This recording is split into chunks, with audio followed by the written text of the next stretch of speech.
그때의 천국은 마치 등을 들고 신랑을 맞으러 나간 열 처녀와 같다 하리니 그 중에 다섯은 미련하고 다섯은 슬기 있는 자라. 미련한 자들은 등을 가지되 기름을 가지지 아니하고. 등은 영혼을, 기름은 문자 그대로 기름을 의미한다. 미련한 자는 등, 곧 영혼을 가지고 있었으나 기름을 준비하지 않았다. 슬기 있는 자들은 그릇에 기름을 담아 등과 함께 가져갔더니 슬기 있는 자는 등불과 기름을 준비했다. 신랑이 더디옴으로 다 졸며 잘세. 슬기 있는 자나 미련한 자나 신랑이 더디오니 다 졸고 있었다.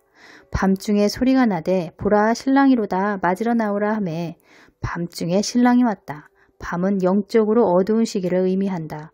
이 마지막 때는 영적으로 점점 더 어두워져 가는 시기다. 사탄 마귀는 하와를 미혹했던 작은 뱀에서 만연한 죄악을 통해 그 죄를 먹고 계시록의 용으로 변할 만큼 영적으로 어둠의 권세가 힘을 발휘하고 있는 시대로 변하고 있다. 이에 그 처녀들이 다 일어나 등을 준비할세. 미련한 자들이 슬기 있는 자들에게 이르되 을이 등불이 꺼져가니 너희 기름을 좀 나눠달라 하거늘 슬기 있는 자나 미련한 자나 다 졸면서 자고 있었지만 슬기로운 자는 자신을 준비하고 있었다. 그러나 미련한 자는 자신을 준비하지 않고 믿음의 삶을 살지 않아 기름이 준비되지 않았으며 세속적 삶을 살고 있었기 때문에 등불이 꺼져간다고 말씀한다. 죄는 어두움이기 때문에 회개하지 않는 데면은 어두울 수밖에 없다.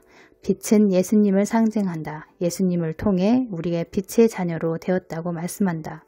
영적으로 보면 거듭난 자의 영혼은 밝게 빛난다고 한다. 너희는 세상의 빛이라. 너희가 전에는 어두움이더니 이제는 주 안에서 빛이라고 말씀하신다.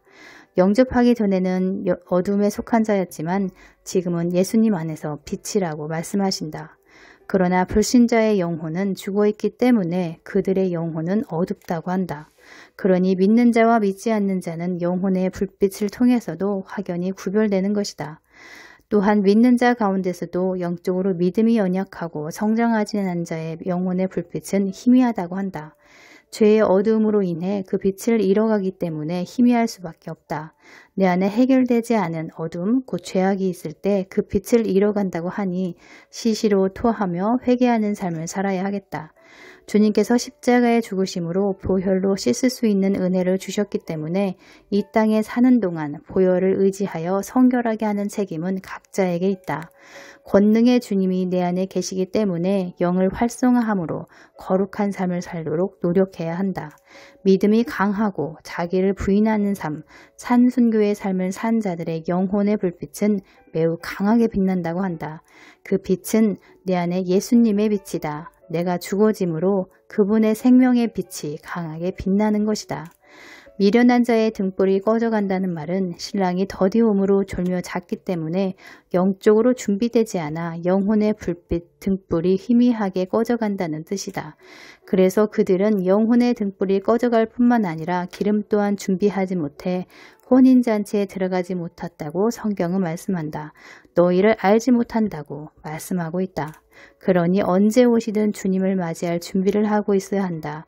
영적인 준비는 내면을 거룩하게 하는 것이다. 거룩하게 하는 것은 참 회개를 통한 죄의 돌이킴이다. 기름은 산순교를 통해 열매 맺을 때 나오는 열매에서 착즙한 기름을 의미한다. 열매 주세요 한다고 주시는 게 아니라 산순교의 삶, 자기 부인의 삶, 인내의 삶을 살아야만 열매를 맺을 수 있다. 보라 지금은 은혜 받을 만한 때요. 보라 지금은 구원의 날이로다. 은혜를 베푸실 때 은혜를 소중히 간직하고 그것을 잘 활용함으로 이윤을 남기는 삶, 남을 윤택하게 하는 삶, 각자에게 맡겨진 달란트를 충실하게 관리하는 삶, 참 회개를 통해 흠도 없고 점도 없이 거룩한 삶을 사는 것은 우리 맡은 자의 본분일 것이다. 맡은 자에게 구할 것은 충성이라고 하듯이 충성된 자의 삶을 살아야 하겠다. 믿음과 순종의 기름을 준비하여 주님 오시는 날 신랑을 맞이하는 슬기로운 처녀가 되어야 하겠다. 그런 저와 여러분이 되기를 원합니다. 감사합니다.